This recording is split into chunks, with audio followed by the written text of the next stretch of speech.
afternoon. It's Wednesday, the 22nd of June, 2016, just after 1 o'clock. Welcome to UK Column News. I'm your host, Brian Gerrish. With me in the studio, Mike Robinson. Well, we should be joined by live Skype link by Alex Thompson from the Netherlands. We're waiting to see whether we can establish that communication. More on that later. But we are delighted to welcome onto today's news Dr. Graham Downing, who's going to be talking about what's in medication. Before we get there, the weather across the country seems to be dull-ish, still with some rain, brightening up a little bit in Plymouth, but my goodness, it was pretty grey this morning for virtually, well, midsummer, or are we heading to the winter, Mike? It's hard to say. Hard to say. Hard to say. Well, the good news is apparently we can now trust newspapers. Is this right? Absolutely, absolutely. So this is the World Association of Newspapers and News Publishers. And apparently the Panama Papers have boosted trust in journalism. The Panama Papers, the biggest leak of internal documents in recent history, uncovered important stories that have been hidden from the public. Since publication started nearly 3 months ago, the project has spurred readers around the world to regain trust in the media, one of our industry's greatest challenges. So there you go. This was the largest ever collaboration of its kind, 400 journalists, 100 countries around the world, working together to fulfill one of the core tasks of independent journalism, which is apparently its investigation. Well, they say this investigation was kept secret for a year.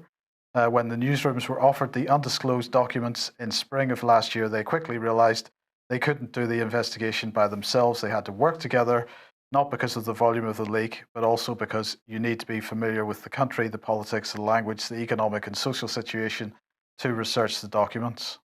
And so they started this collaboration with the International Consortium of Investigative Journalists. We might as well give up, Brian, and believe what we're told by the Daily Mail. I think not, actually. I think we will continue to put out the facts as we see them and the truth as we find it. I don't think we're going to be relying on that crowd at all. I believe that we have actually lost Alex Thompson today, so that's a shame, but we will carry on. Well, we'll keep trying. In the meantime, I was speaking to Dr. Graham Downing a day or two ago, and he sent me across this paper from Oxford Journals, the journal Social Cognitive and Affective Neuroscience Journal, from painkiller to empathy killer. And really, Graham, this is about paracetamol. I can't hear you, Graham. Have you got your mic muted? Can you hear me now? Yes. Brilliant. Okay, good afternoon. Yeah, it was an interesting paper because the reason why I kind of flagged it up is because paracetamol is probably one of the most widely used medications for from babies up to adults. I mean, you give it from the dosage from 1 to 6 is significant, and also for adults. I think it's probably at any point in time there's 23% of the population on this stuff. Probably about 70% of adults have had it at any one time, and probably about 85% of kids nowadays. So it's a huge area of people, if you like, huge numbers of people. So when you see something like this, then it's really significant. And what did you think of the paper? What was your interpretation when I sent it to you? What it seems to be suggesting is that, as the title says, from painkiller to empathy killer, it's having an effect on people's minds. People are losing empathy. And it is one of the big questions that we have been asking is why are people seeming not to care anymore, Graham? And we won't mention any particular brands, but there's a certain brand of paracetamol which seems to get shoved down the throats of babies and young children from the age of nothing. And so the question that I really want to ask you is, based on what your understanding of this paper is, what damage does that do to children as they grow up into adults? Well, I mean, this paper is pretty clear. What it's saying is, it's a pretty low dose. You're right, I won't mention any names, but it's probably in about 600 different medications, and it's in a particular medication that people give to their babies.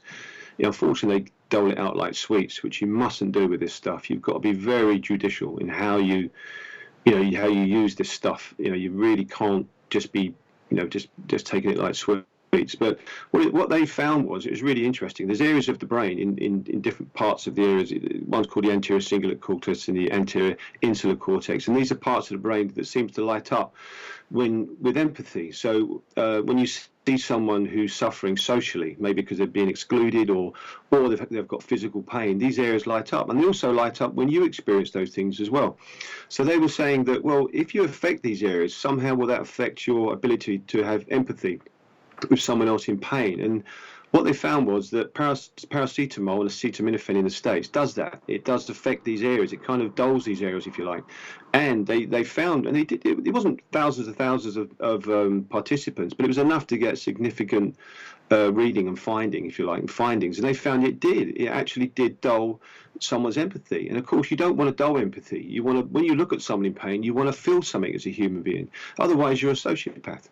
Or a psychopath. And, there's enough sociopaths and psychopaths in the world, thank you very much. And if someone is a sociopath because that's just the way they are, then obviously, I'm not blaming those people, but obviously people who go on to develop criminal activities because of that lack of empathy and other things, and obviously that's wrong. And that's your area of expertise, not mine. But I was quite shocked by this. Now, this isn't the only concern that we have over paracetamol. And bearing in mind that the dosage they gave for this was about 1 gram. And I think the maximum dose over a day is 4 grams. And I think in children, the maximum dose is 1 gram. So you're approaching your overdoses that children would have in a day, and you're about 1/4 of the maximum dose of an adult. And you've got that effect. Now, bearing in mind that 85% of kids are going to be having this stuff, and presently 70% of adults, that's really significant. And you guys could probably spin off and take that in all different directions, but just keeping with the kind of biochemistry and other topics that are allied to it, this also links into autism. I don't think I mentioned that to you, did I, Mike, before? No, you didn't. No. Okay, do you want me to elaborate on that? Go for it. Yeah, because there's an enzyme in the body, and it's called phenylsulfonylureas, and it's an enzyme which is really important in breaking down certain products in the body. You need to just kind of detoxify, if you like. But when you take paracetamol, there are certain kids who don't make that enzyme very well, or they don't make it very well at all. And they can't break down these products very well, like paracetamol. And what tends to happen is it pushes this pathway into a different product, and you then make a very long word, which is N-acetyl P-benzoquinone imine, which is a long word, is a product. And what that does, we call it NAPKI for short. And what that does, it goes around the body, and it prevents you from detoxifying, the host of chemicals that hit us on a daily basis. And what happens is sensitive areas get attacked, like fat, that's your brain, protein, nucleic acids, DNA, and it causes damage. And also, what we find with paracetamol, it depletes glutathione in the brain. And that's really important, because when you deplete that, you get something called Purkinje cell death. And all of these things you find consistently with autistic kids. Now, the interesting thing about that is when they give the jabs full of the adjuvants with all the nasty things in them, in the vaccines, they can also kind of prophylactically, if you like, give paracetamol at the same time to say, oh, look, this will prevent a spike in temperature. This will help the child. So what you're doing a 1-2. You're providing the nasty stuff in the vaccine that the body's got to deal with, and then you're giving the stuff that's going to help shut down in certain children, because of this defect in phenylsulfonylureas, the ability to detoxify this stuff. And studies show, compared to controls with the MMR, for example, which is everyone talks about that vaccine, that probably kids that have autism are 8 times kind of more likely to be ill post MMR, and 6 times more likely to be given paracetamol. So this is another area of research that people are looking at that no one's been told about. And the problem we've got is people are handing paracetamol like it's candy. And you really do have to be very cautious when you're using medication of any kind, especially something like this. So, I mean, you're a doctor. So, what is the advice for parents that have children with high temperatures? Is it sensible to just feed them paracetamol, or should they just let the temperature run its course? And I think critical point. We've lost it. Are you back, Graham? Hi there, Mike. Yeah. Yeah, I'm just a bit. I think I just lost your signal, so I'm not sure Yes. if I'm talking. Are you still there? We're here, yes. Okay, yeah. I mean, yeah, you're good. I mean, the reality is, I'm not an allopathic doctor, thank God. I'm a functional medicine doctor. No disrespect to allopathic doctors, but you have to follow the advice on the packet. You've got to deal with a trained professional. You know, I always say to people, look for a homeopath, look for a herbalist doctor, because there are many alternatives, you know, to just sticking a dangerous drug in. Look, if you're screaming in pain and you need to take something, then for God's sake, take something, but do it appropriately based on proper advice and what the labels say. Don't just think, oh, I've got a pain, or my son's fallen over, I'll just give him a bit of, you know, paracetamol, whichever the brand is. You know, you've got things like, I mean, you know, you've got clove, peppermint oils. They're great for toothache. You can, you know, gargling with sea salt is great for toothache. You know, you've got arnica montana, you've got hypericum, you've got magnesium phos and chamomilla. These are all great homeopathic preparations that get rid of pain. You've got herbals like capsaicin, you've got bromelain, chamomile, you've got scutellaria, which is skullcap. All of these things are pretty good at bringing down pain if you know how to use them.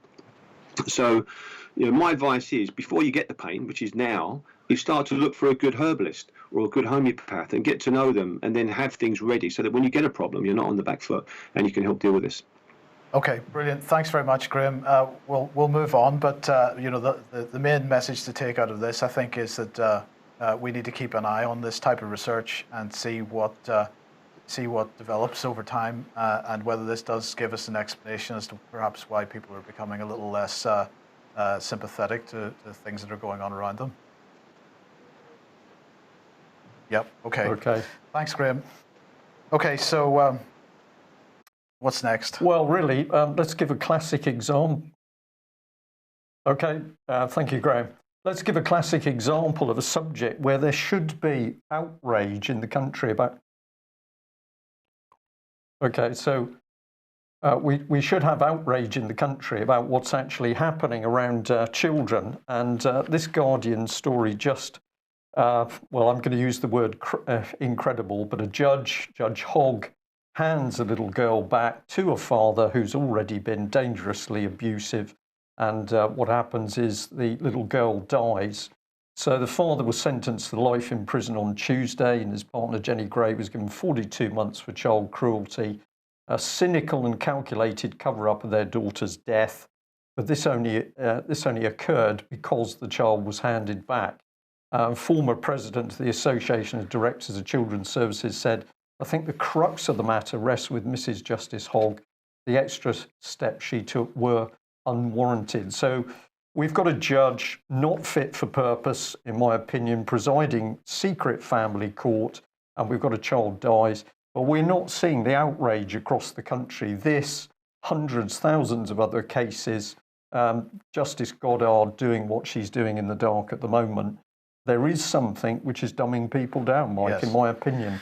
Yes, well, and of course, Syria, another area where there isn't the outrage. I mean, this is a fantastic headline from Ron Paul, at least. Why does it look like the US is rescuing ISIS? And of course, this is something that we've been trying to highlight for quite some time, that the US, through its policy, is protecting the terrorists in Syria. And again, there's no outrage about this. Perhaps there's no understanding. Now, unfortunately, the Ron Paul article doesn't quite live up to the headline, but at least Ron Paul is moving in this direction. He's saying the ongoing war in Syria may see some escalation soon.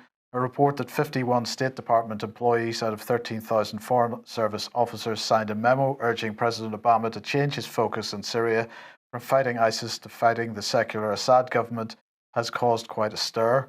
The fact that such a small number of individuals could make this a noteworthy story shows that propaganda continues to reign supreme. It makes no sense that the US can weaken ISIS by attacking its main opponent, i.e. Assad. We're constantly smothered in rhetoric about how America must stop ISIS, yet ISIS has been on the ropes and in trouble. The group has been on the run.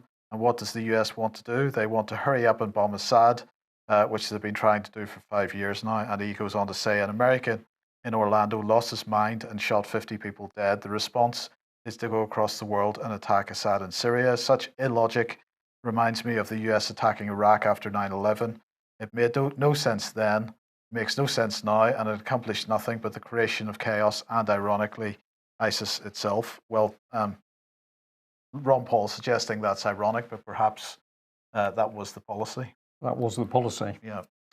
Well, let's move on to the referendum because, of course, it's our last day before the vote. Can I say thank goodness?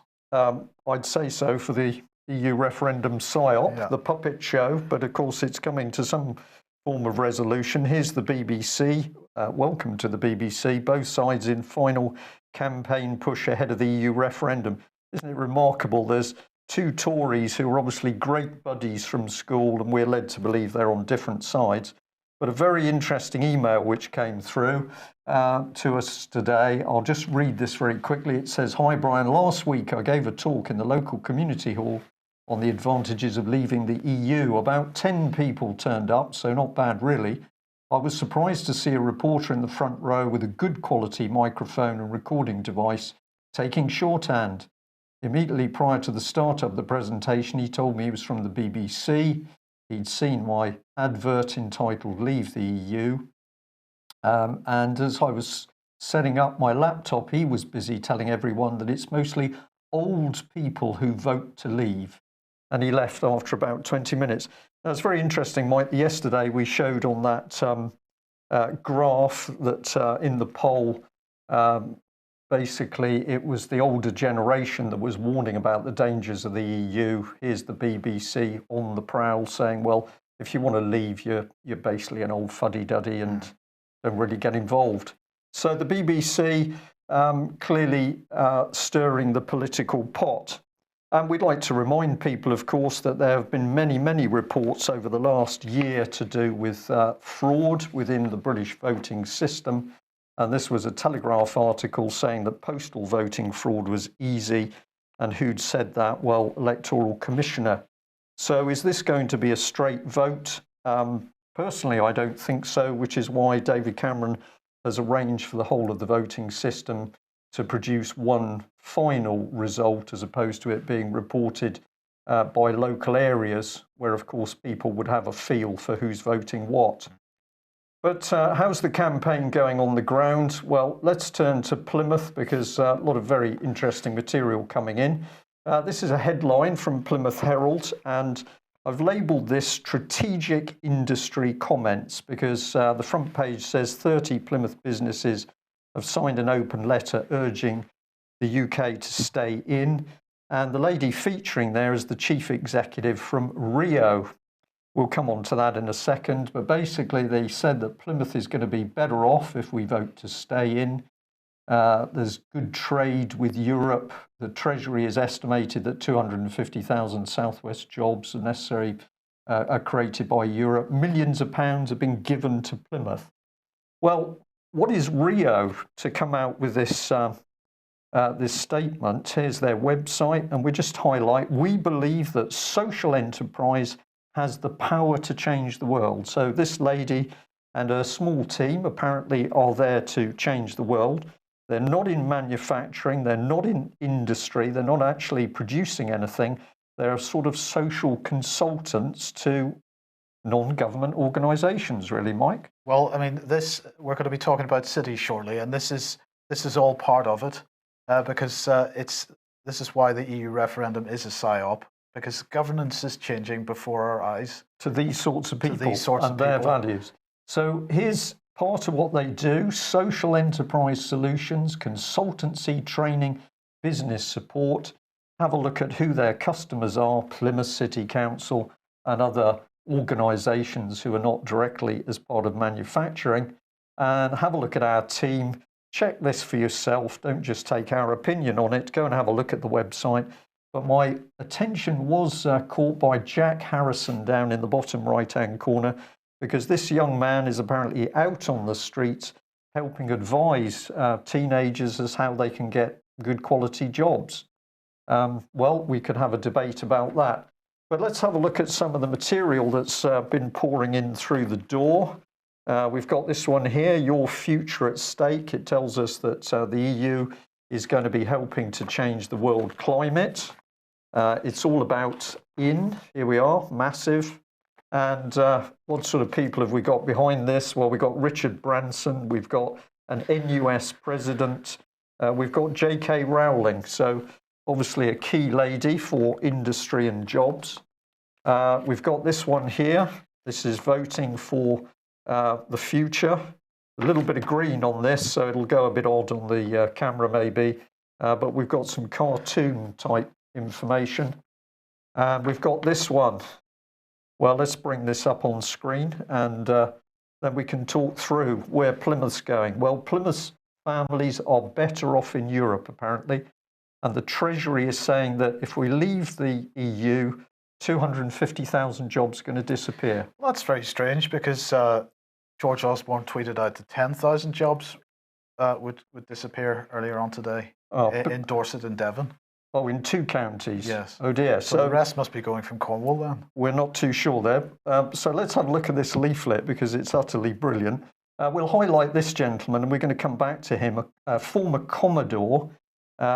He fails to state that, of course, he's a strong Labour political supporter, but he's backing in. We've got a boss in one of the local universities, St Mark and St John.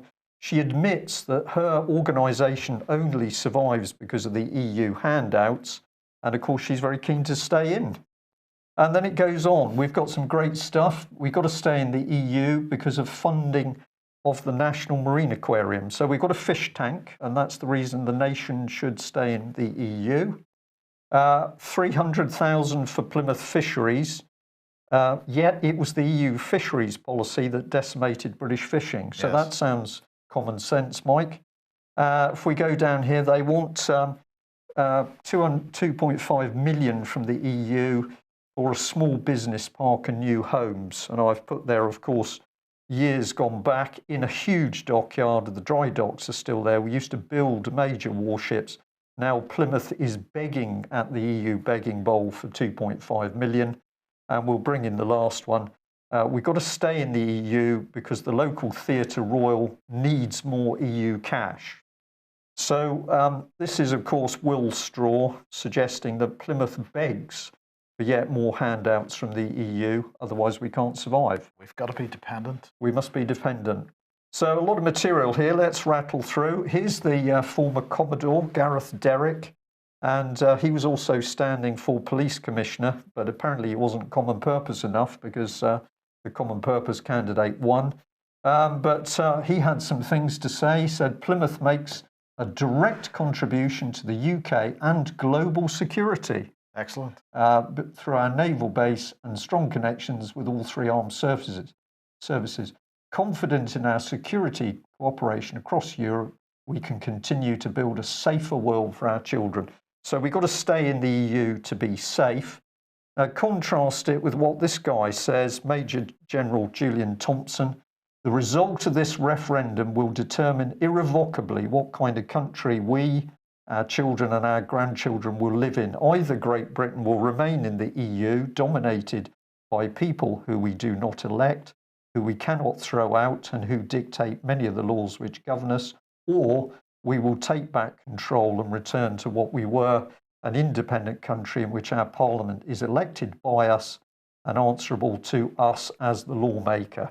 So we've got a real person there, Mike, versus a former Commodore disgracefully spewing out Labour political rhetoric. And this is the standard of the campaigning across the country. Who's driving it? Well, here he is, David Cameron. That hand is a little bit too clean. This was the original article that we focused on back for VE Day, the last British dam buster. So men like that gentleman risking their lives for this country, and of course Cameron working behind our backs to break up the EU and, to break up the UK and draw us into the European Union. We've called it treason. We're going to stick by that. It's treason, albeit softly spoken. And of course, Breitbart here picked up on the very same theme. When our army may be cut to 50,000, the smell of treason is becoming offensive. Is it a surprise that the government's got twitchy about people talking about traitors, Mike? Don't think so. So there we are. The press are starting to report it. And we are going to say, as UK column, we've warned and warned again. that the aim is to strip Britain of our own military power so that we can be subsumed into that EU control structure. And that's now taking place pretty quickly. Part of the tactics for that is the creation of a supposed expanded reserve system for the military. And strange coincidence that the Commodore we've just featured, that was his job up until 2013. So I wonder whether there was a bit of political motivation in that work of the military. So let's have a look at one of these other posters here. This is the cartoon style. It seems to be aimed at children. We've got to be in for all sorts of good reasons, jobs. What else have we got here? Rights at work. You won't have any rights at work if we leave the EU, apparently, Mike. Didn't have any before. No, probably true. Okay, and if you have a look on the reverse side, well, we've got Mr. Corbyn, and well, he's a bit of a chameleon because, of course, he was the man saying, well, I didn't vote for the EU, but all of a sudden he started to vote for the EU. So do you think we can trust this guy? No comment.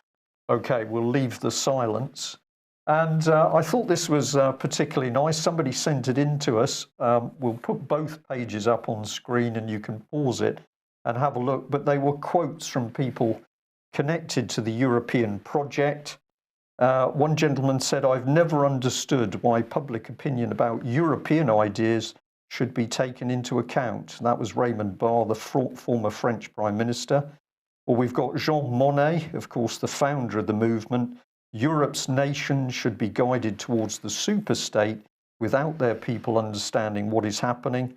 This can be accomplished by successive steps, each disguised as having an economic purpose, but will eventually and irreversibly lead to federation. And we just do one more because in 1972, Ted Heath, that great traitor, said, there's no question of eroding any national sovereignty. There is no blueprint for a federal Europe. There are some in this country who fear that in going into Europe, we shall in some way sacrifice independence and sovereignty. These fears, I need hardly say, are completely unjustified. But he later admitted to lying to Parliament and the British people. And in 1990, the very same Edward Heath, in response to the question, did you have in mind the United States of Europe in 1972, quietly replied, of course, yes. So there we are, the government prepared to lie to us, and I don't think it's the press that's actually going to be taking us through the detail of that, particularly not the BBC. So the saviour is who, do you think, Mike? Well, it's got to be Boris. It's got to be Boris. So encourage people to have a look at this wonderful video. Boris Johnson declares June the 23rd is Independence Day. Here he is on stage in front of quite a big audience.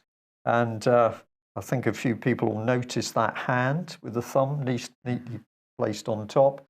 And basically, he gives an emotional speech, which is clearly setting himself up to be the saviour of Britain and the British.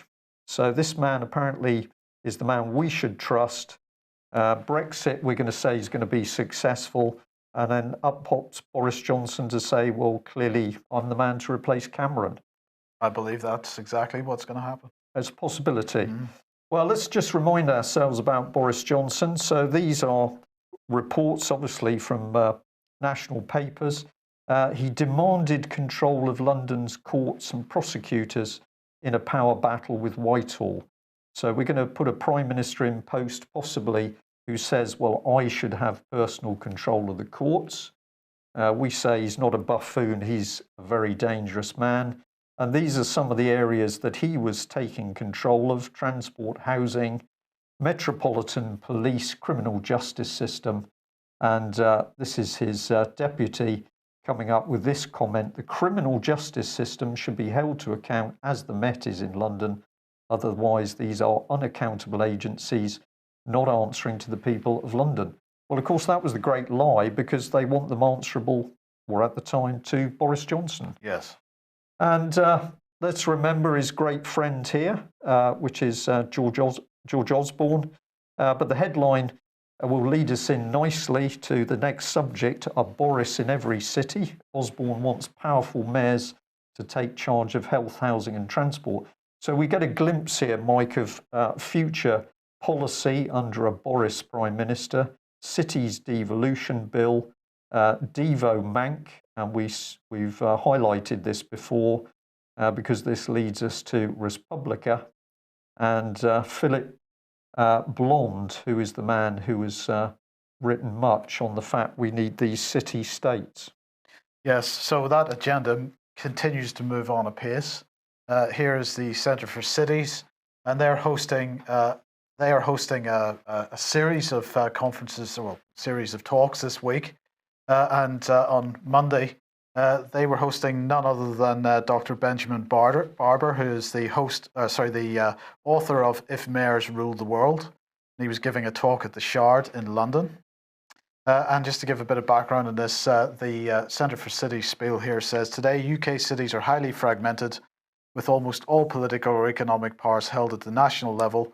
Outside of London, mayor conurbations are divided between multiple small local authorities, with leadership selected indirectly by local councillors rather than by voters. And so they're calling on people to vote for elected mayors. This is great in principle. But I think we've demonstrated recently that this is a definite change in the relationship between the individual and the nation.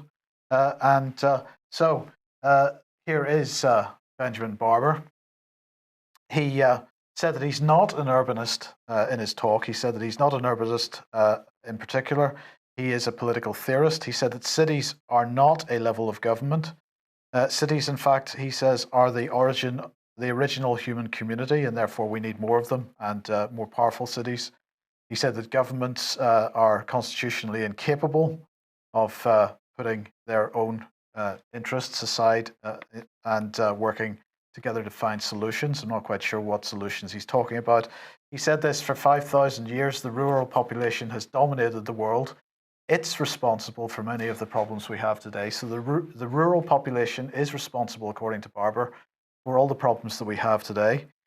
He said that cities such as Colorado had attempted to ban fracking, but that had been overturned because by the state government because that was unconstitutional. He also said that, of course, attempts to ban assault rifles had been overturned by federal courts because of the Second Amendment. He said when Germany gets bigger, was the example he gave, when Germany gets bigger, as its neighbours learned, Belgium and Poland get smaller, but Brussels, Berlin and Warsaw can all flourish together, apparently. So nations invade other countries, but cities, they don't do these kinds of things. They just get on with each other and move ahead. He said the division between city, suburb, exurb and countryside is artificial. Medieval cities had it about right. The city was the market town for the surrounding rural areas. So this is what he's calling for.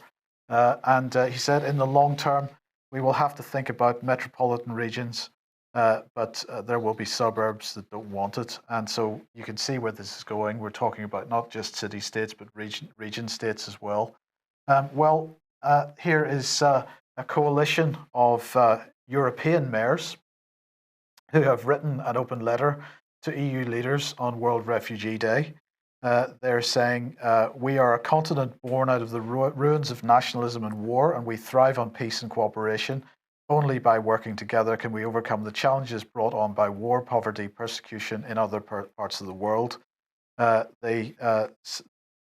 mayors, as I say, signed it. They are the executive committee of the Eurocities. So there was the mayor of Nantes, the mayor of Birmingham City Council, the mayors of Barcelona, Florence, Ghent, Leipzig, Rotterdam, Stockholm, Vienna, and Warsaw, amongst others. They said it falls to us, the leaders of major European cities, to get integration right. Many refugees and asylum seekers will settle in our cities, and we must assure that they're given a decent start in our communities. So, what I'm trying to point out here, and what our article, the Global Parliament of Mayors and the Abolition of the Electorate, and Brendan Barber, by the way, is the person who sort of initiated this process of creating the Global Parliament of Mayors. This is a change in the way we're being governed. It's happening under the surface. while everybody's looking at the EU, it's busy establishing itself. The Parliament of Mayors is going to meet for the first time in September. And what this open letter from the European city mayors demonstrates is that any notion of being able to control borders and being able to manage immigration and therefore the services that are needed to be provided, this policy is increasingly no longer a national policy. Cities are wanting to take this policy away from national governments. And so our borders really aren't in our own hands anymore if we allow this agenda to move forward. No, all moving under the surface, hidden in plain sight, isn't it, Mike? What's going on here? And think of the scale of this, what we're talking about. It's absolutely massive, absolutely nothing about it in the mainstream press and how it affects us, our constitution, operating as a nation state. And we could contrast it. I'll just bring this on screen again with this sort of material coming around about the European Union. You don't get the effect on camera, but the whole of this map is it's very cartoonish, very childish about jobs and paid holiday and parental leave. Cheaper holidays is a reason that we should stay locked into a dictatorship. Meanwhile, all of this is going on under the surface. And how did the EU bribe officials in UK? You put them together in multinational groups with great locations, lots of excellent food, lots of good wine, lots of sunshine, made them all feel good about each other. And then it dragged their loyalty across to the European Union. And this is what I would say is being done with these initial meetings of the mayors, which is that they're being bribed by the surrounding, the power, the opulence in the meetings. Absolutely. And so we're seeing the end of national sovereignty and a replacement with some other form of democracy, which perhaps medieval city-states run by people like Boris Johnson. And they're claiming we're going to elect mayors, but I think people aren't going to recognise the type of governance that we see establishing itself. Well, David Cameron. Well, we'll finish off because if Boris Johnson is lining himself up to be the successor to this man, we've got a report here. This was from a little while ago, but from the Mirror, particularly good. David Cameron and top Tories handed 3 million windfall by rich backers. Here's the corporate interests who stay in the shadows. They say that Cameron had received a cool 500,000 with another 200,000 going to his constituency. This is the constituency where all the Leave banners were being destroyed. George Osborne, 330,000 in personal donations, so he's got some powerful friends, with the same amount for his Cheshire constituency. So both these men are being backed by hidden, very wealthy people. We're not allowed, but this is the one I wanted to remind people about, because in this article it said, but the biggest winner was Boris Johnson, tipped for a leadership challenge, who declared donations of almost 600,000. So these people are absolutely the puppets of rich banking interests who are driving them for their own corporatist agendas, the city-state. Yes. But look at what we've got coming out today. I would imagine this is we're going to see many more headlines like this. This is Telegraph here saying that Yvette Cooper has alerted police over a death threat tweet about the EU referendum. So the tweet said that she was sending out pro-EU propaganda, and it said, "Please stop, or I will kill your kids and grandkids." Not a very nice thing to receive, but nonetheless, there is a thread building in the media about MPs being under threat. Yeah, so you're putting a block between constituents and their MPs. It is a nudging exercise, and it implies that there's a disconnect between people, and that disconnect is increasing. MPs are under threat, and we've got to protect them. Just a reminder here, isn't this lady the partner or wife of Ed Balls? Yes. The Bilderberger. Yes. So we've got Ed Balls going into those meetings behind closed doors with banks who we know many of whom are corrupt involved in criminal activity. And here's his partner, wife, she may be, I don't know, campaigning now to actually get this elite political class even further away from any contact with voters. Absolutely. And another EU referendum nudge, pushing people perhaps towards Brexit, I don't know, but the Queen apparently asking guests at a dinner, give me 3 good reasons why Britain should be part of Europe. And of course, in this article, they say, well, the Queen remains politically neutral, so she wasn't making any particular statement about whether we should be in or out. But the question certainly implies that, or at least the article implies that we should believe that she wants us to come out. So that's a little nudge. But earlier on, we were talking about the proportion of people who might be voting one way or the other. Patrick Henningsen put a little poll on his website. I suppose you could say perhaps this reflects 21st Century Wire's readership more than anything else, but the result is quite interesting nonetheless. 81% wanting to leave, 19% wanting to remain. That's based on about 1,400 votes in the last 24 hours. So he stopped the poll long enough for me to get this screenshot. He's going to open it up again after this program to get some last-minute opinions. But well, it's interesting stuff, Mike, and a lot of debate over the internet amongst the email circuits where people are saying in their local areas all they're hearing is people talking about leave, but we're still seeing these so-called national polls where apparently it's, well, leave's 6 points ahead or 7 points ahead. Vote rigging, I think the plan was to rig the votes. However, the number of people who wanted to leave was just so much greater that they had to do something a little more extreme. Yeah. Was that a man suffering mental illness who was prompted to attack an MP? Is that what they did? I don't know. I think that's it for today. That is it for today. So we're sorry we weren't able to get Alex Thompson on. Skype didn't seem to want to play for some reason, but we'll see whether we can bring him on another time. And I can already see from the comments about Dr. Graham Downing that you appreciated that update on the dangers of big pharma medication. We'll be back at the same time tomorrow. Join us then. Thank you. Bye-bye.